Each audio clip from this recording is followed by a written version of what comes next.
Welcome back to another episode of the Startup Therapy Podcast. This is Ryan Rutan, joined as always by Wil Schroter, my friend and founder and CEO of startups.com. Wil, we just crossed an important milestone. This episode, maybe the last one, maybe the one before, honestly, who knows at this point, but we have done more than 200 episodes of Startup Therapy, which seems insane. There are some people that have listened to every single episode. We make the episodes and we've never listened to every single episode. And what's interesting to me is at this point, if someone's listened to 200 episodes, they've listened to hundreds of hours of us, Ryan.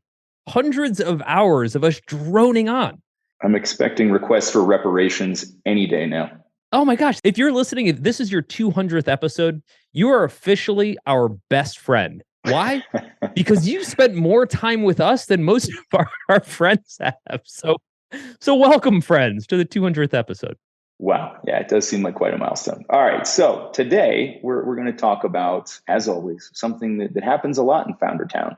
As founders, we are never really short on ideas about where to go, what to do next. And often that coincides with a startup we're currently running, right? So we're running something and we have another idea and we start to think about how cool it would be to go and do that instead, right? Jump out of the pan and into the fire and run for the greener grass on the other side of the fence and what have you.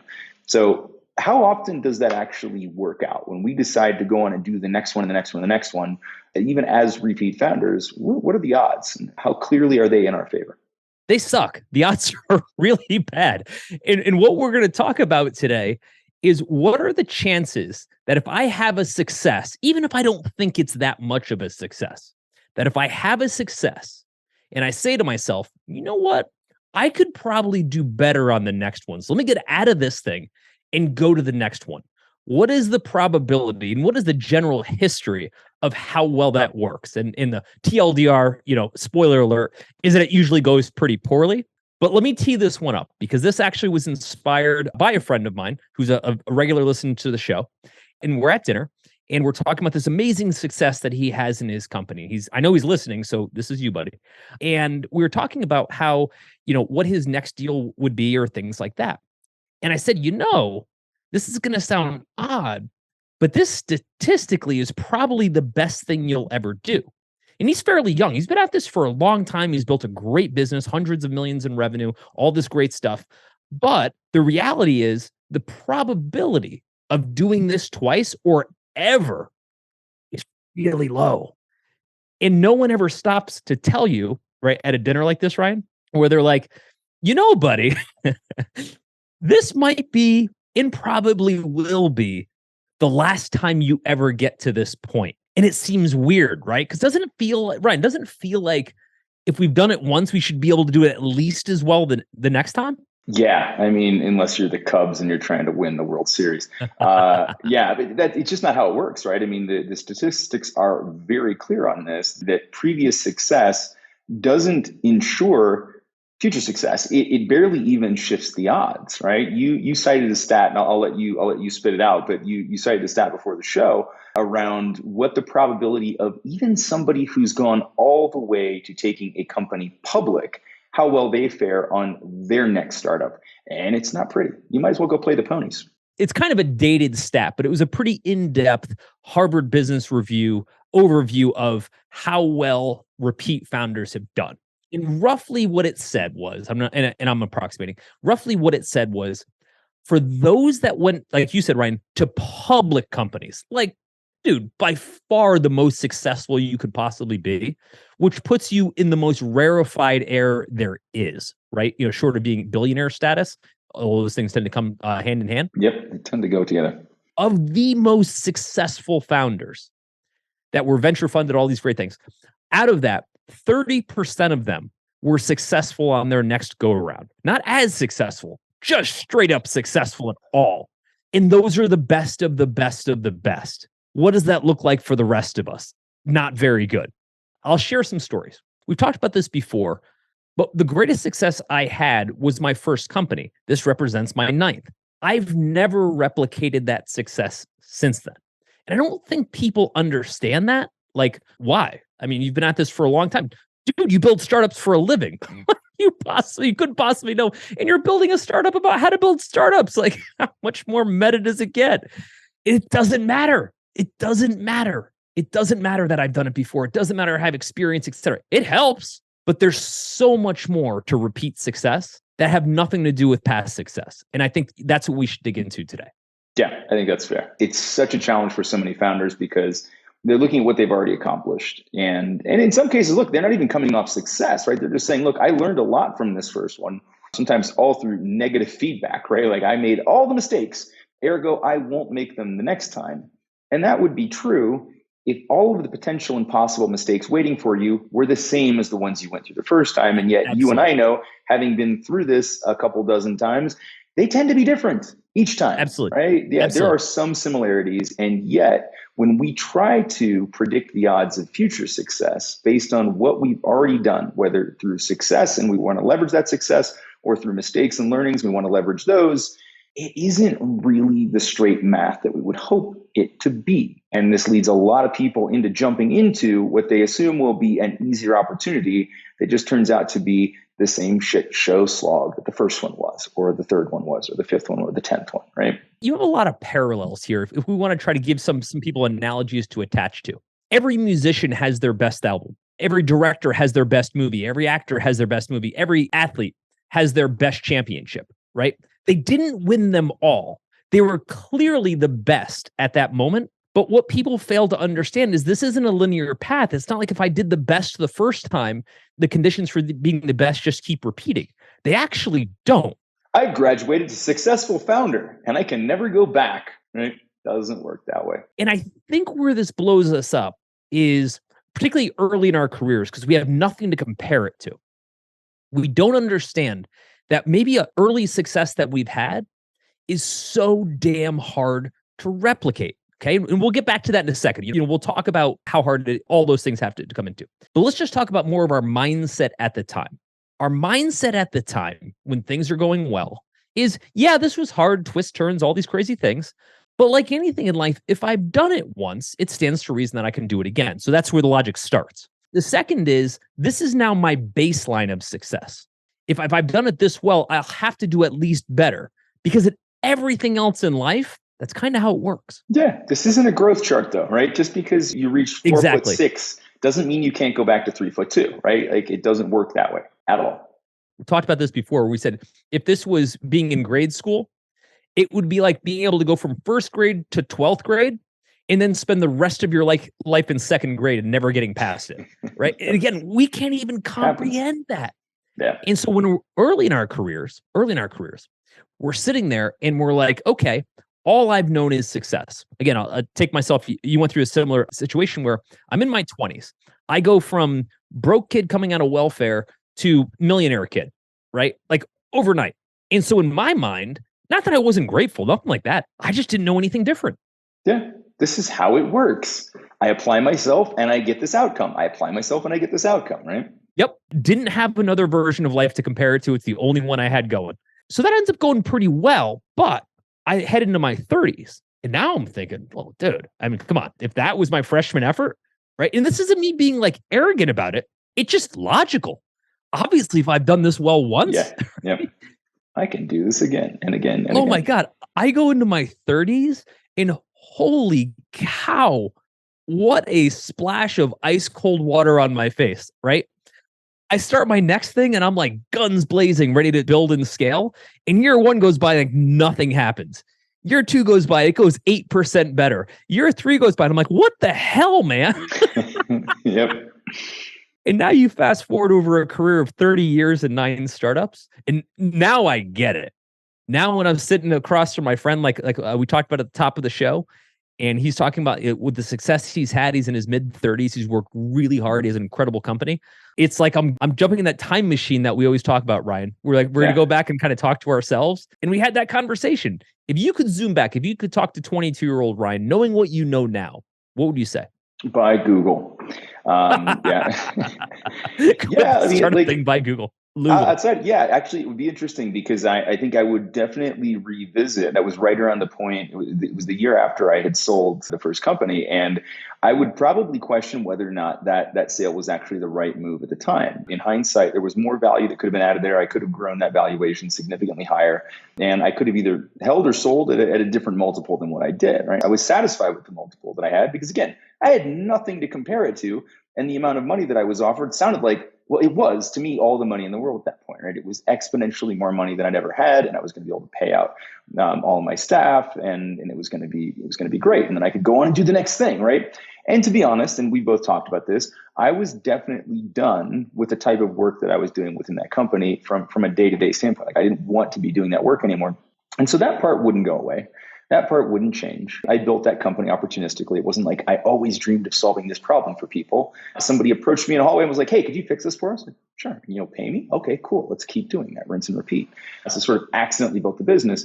And so in that regard, I think that there's two things I would tell 22-year-old Ryan is be more careful about what you build next time so that you don't end up inside something that you don't want to be inside. Be more deliberate about what you build in the first case, and be very clear and very willing to stay with it longer than you think necessary, and be willing to avoid those distractions of the next shiny object. Because very much like your case, I went on to do another couple things that worked out in some cases and were abject failures in others, but never achieved that same level of success the next couple, right? There were things later, but at that point, those were just like base hits compared to the initial home run. And so I thought like, I don't even have to play baseball anymore. I just get invited to home run derbies. This is all I have to do now. Right? I just hit balls out of the Just that park. easy.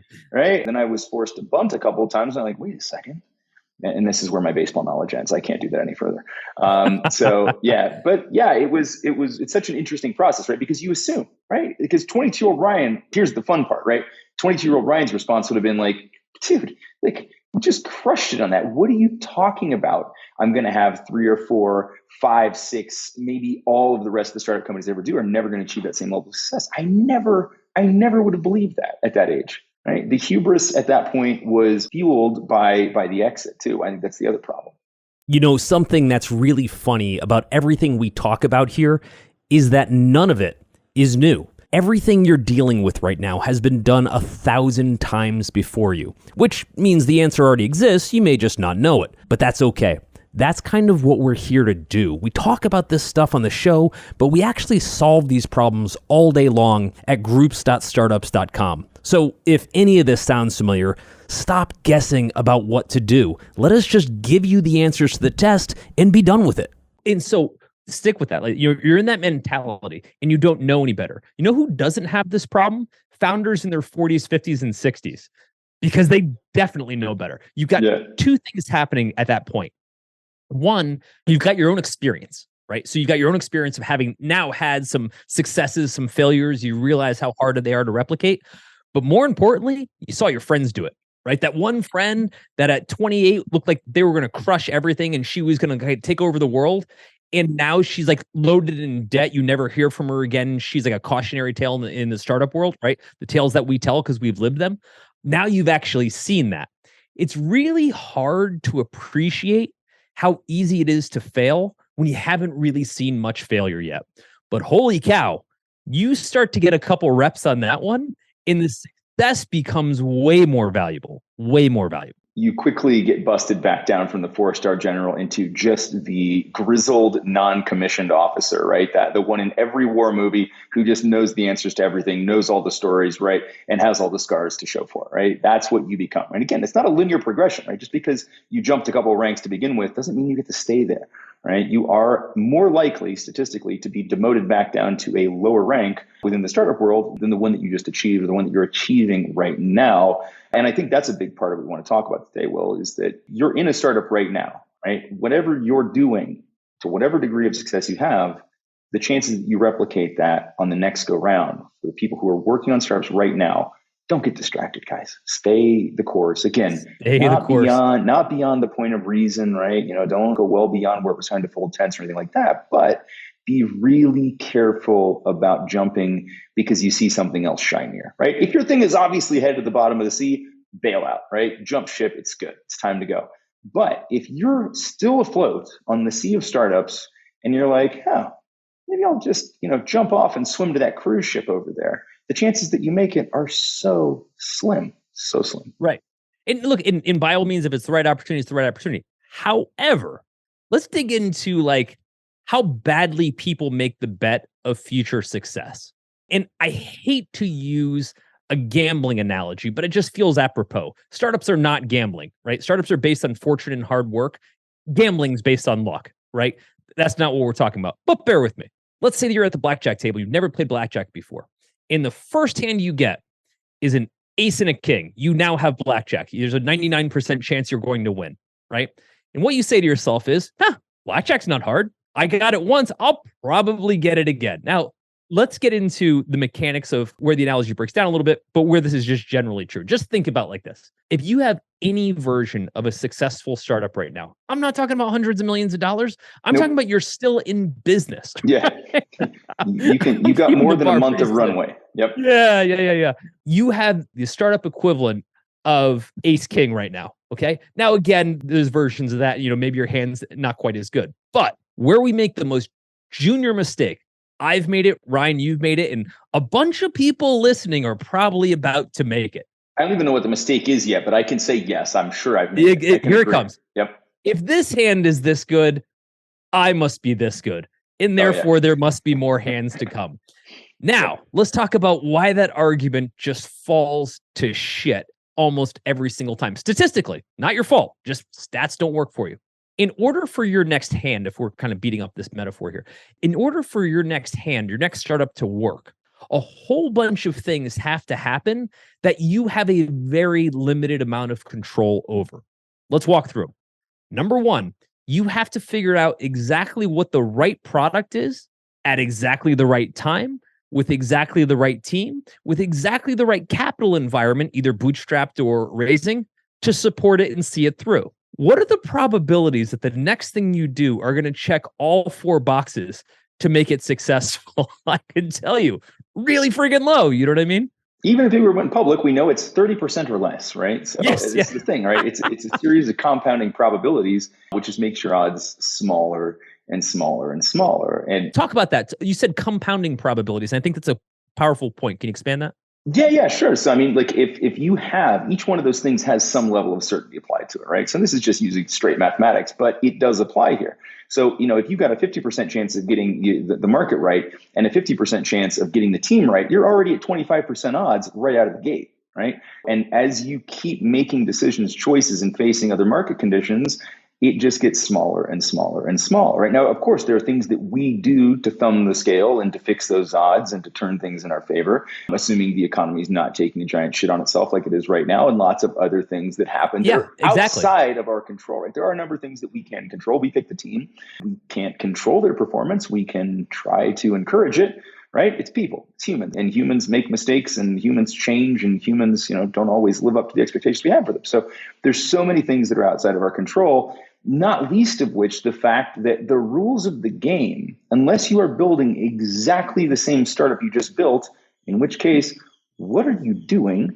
One. Number two, we're just that easy. Everything is going to be different, right? Literally, I would say out of the startups I've built, and I'd be curious to get your take on this, but there's maybe like 25 to 30% transferable knowledge from one to the next. And the rest of it is like as close to pure unknown as possible. And that is the nature of a startup, right? We're building something that never existed. And take companies that do exist and there are no longer startups, public companies, and watch their stock tickers over a 5-year period and watch all those peaks and watch all those valleys, right? Those are all representations of how much uncertainty there are in businesses that are already certain, right? Facebook, for example, this is 2023 when we're recording this episode, at the beginning of 2023. Facebook stock is down 75% from where it was like a year or so ago, right? Ouch.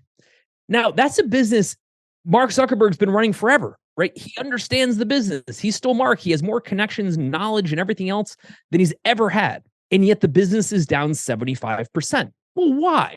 Okay, because we had a delayed recession, because the ad market imploded, because he made some bad bets, metaverse and everything else at the time. Hey, he might be doing really well in the metaverse. Who knows? I'm not hanging out there. He's killing in the metaverse. If he ever comes back, it's a problem. But I guess what I'm saying is like, here's something where you have so many things that should be boxes checked, but the world just doesn't work like that. So when we look at here's what worked before, so I'm going to take this and I'm going to bring it to what's going to work next.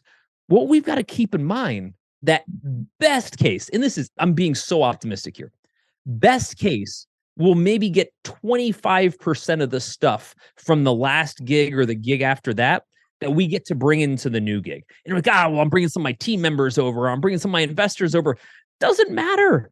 If it were that simple, investors would just keep paying the same entrepreneur to build successful companies one after the other. It doesn't work, right? This isn't a baking recipe where it's like, hey, look, I already have 50% of the ingredients I need for my next startup. No. Yeah, does not work. Okay, so let's take this a step further.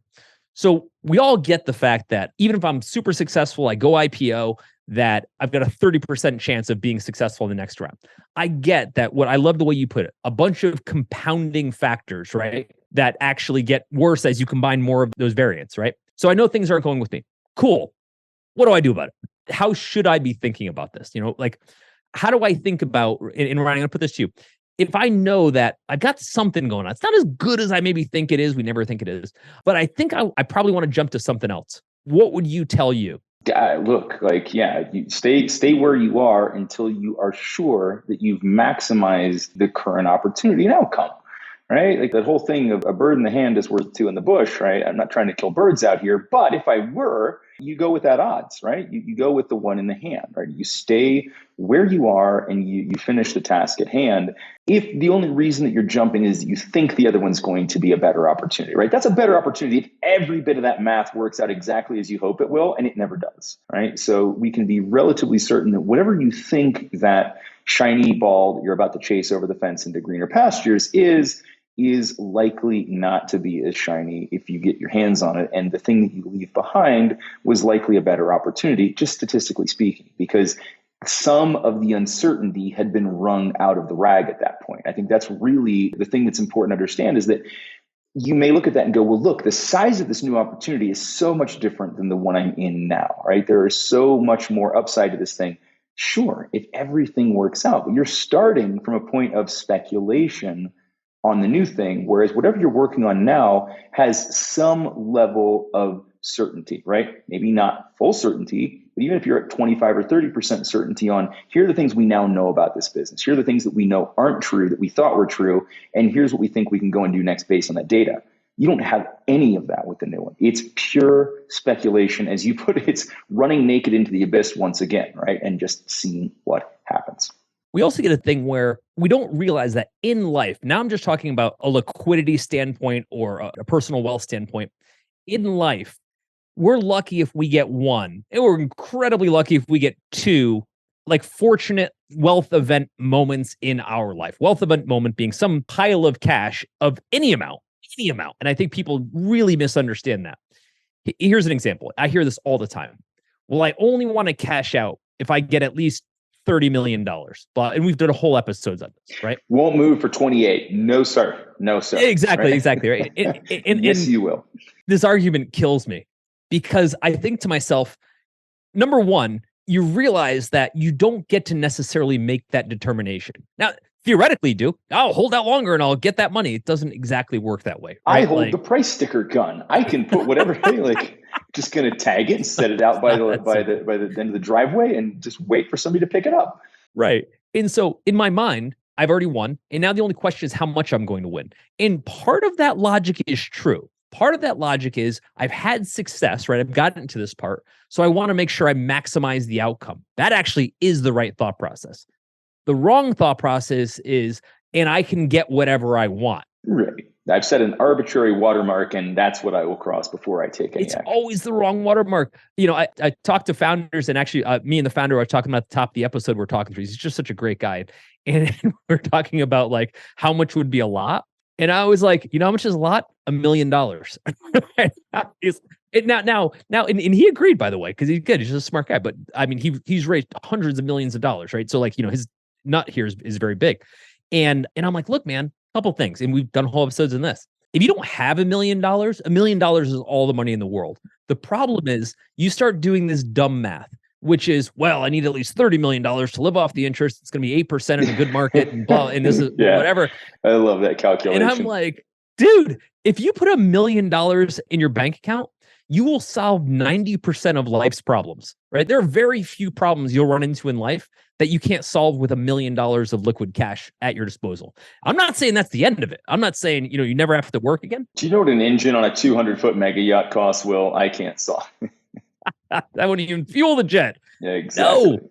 But what I'm trying to say is, as per this whole maximize the outcome, there is a fallacy where we try to maximize the outcome towards something that we probably won't even get. Right. Kind of over maximizing the outcome. So it's kind of this balancing act where we're saying, hey, look, man, when you have something of value, don't let it go, right? On the other hand, if you have something of value, be kind of mindful as to what it's actually going to be worth. You know what I mean? Yeah. It's funny. It's so hard as a founder to strike that balance too, right? To not look at it and go, well, this is worthless, right? It's not doing what I want it to do. I have runway, but do I want to keep running? Oh, hey, look at that thing over there. I want to go run after that instead because that'll just be easier. It'll be better. It'll be bigger because I don't know all the challenges. I only see the potential upsides at this point. I've got my rose-colored glasses on and amazingly, everything looks rosy. And yet, right, the minute we start to do that, we put ourselves into problematic territory. Same thing if we go the other direction and we're like, this thing is amazing. This is worth, 15, 20x multiple of our best month ever, which we haven't had for 18 months. But hold that aside for a moment. I need $30 million so I can live off the interest. And so that's what we're going to go get. Right? Either way, right? And look, anytime you do anything extreme, regardless of which direction you're doing it in, you run into trouble, right? But trying to strike that balance as a founder is insanely hard, right? We're expected to be super optimistic about the outcomes, but we're supposed to be extremely conservative about running the business and making sure that it stays afloat. And so how do you reconcile those things? And the answer is you just try to aim for the middle, right? try to be reasonable in all things. Here's what I always say. Treat this as it's your last outcome, your last exit, because statistically it is. And that's really what we're talking about, right? Treat this as you're going to be your last outcome. There's two ways you can look at that. One way you can look at that and go, well, yeah, but that kind of tethers me to this thing while it rides to the bottom of the ocean, right? Sure. But at least you know what it is, right? Kind of the devil you know. The other side of it is, well, damn, there's a lot of other things that I could be doing. There's this new opportunity, a thing called crypto now, and that's obviously only going to make money, right? Maybe. All right. It's a pointing to pick on crypto. But so many tweets on that topic that just haven't aged very well. Yeah. So anyway, my point is there is a threshold where, sure, we're giving up some future opportunity, but we have to think in this capacity. We have to think in the capacity that this is our one shot. This is the one hand where we got the ace king. This is our one hand. And there statistically probably won't be another. So do we want to be the founder that threw it all away to try to chase the next hand? Or do we want to be the founder that cashed in as much as we can on this hand so we don't have to play again? So in addition to all the stuff related to founder groups, you've also got full access to everything on startups.com. That includes all of our education tracks, which will be funding, customer acquisition, even how to manage your monthly financiers. There's so much stuff in there. All of our software, including BizPlan for putting together detailed business plans and financials, LaunchRock for attracting early customers, and of course, Fundable for attracting investment capital. When you log into the startups.com site, you'll find all of these resources available.